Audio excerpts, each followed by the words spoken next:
The question of Palestine keeps returning to our screens. But why?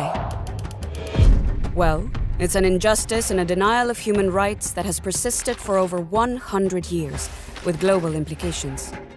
Here is a brief overview.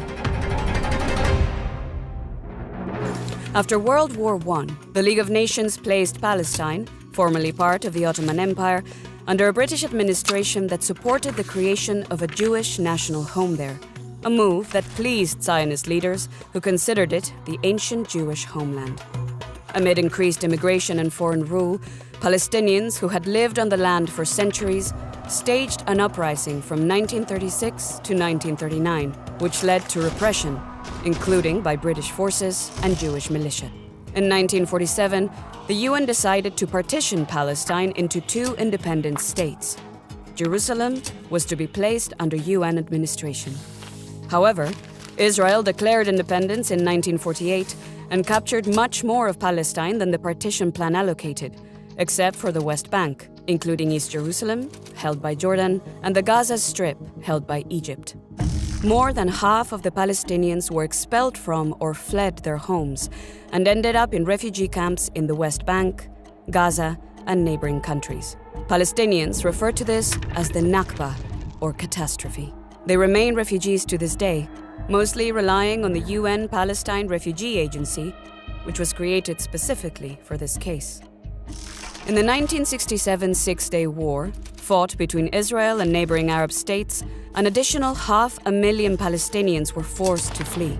Israel occupied Gaza and the West Bank and annexed East Jerusalem, including the Old City.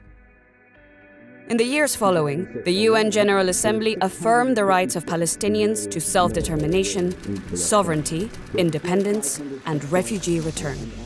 In 1974, it recognized the Palestine Liberation Organization, PLO, as the sole legitimate representative of the Palestinian people.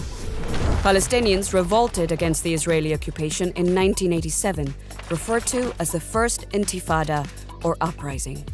Intense diplomacy followed and led to the signing of the interim Oslo Accords between Israel and the PLO in the 1990s.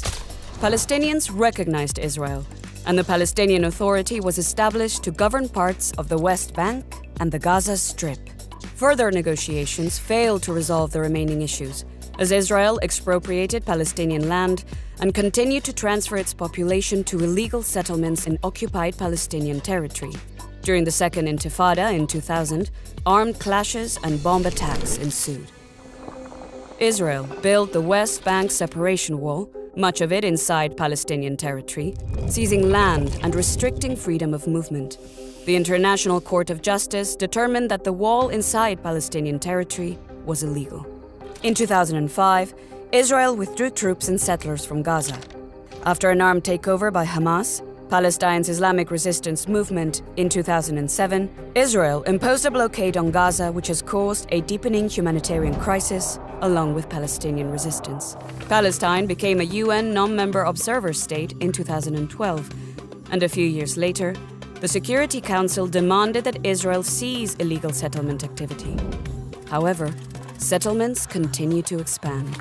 Despite broad international support for a two-state solution, it has not been possible to justly resolve core final status issues in accordance with UN resolutions. And that is why, until justice and international law prevail and Israel ends its occupation, we will continue to see the Palestinians struggle for their rights on our screens.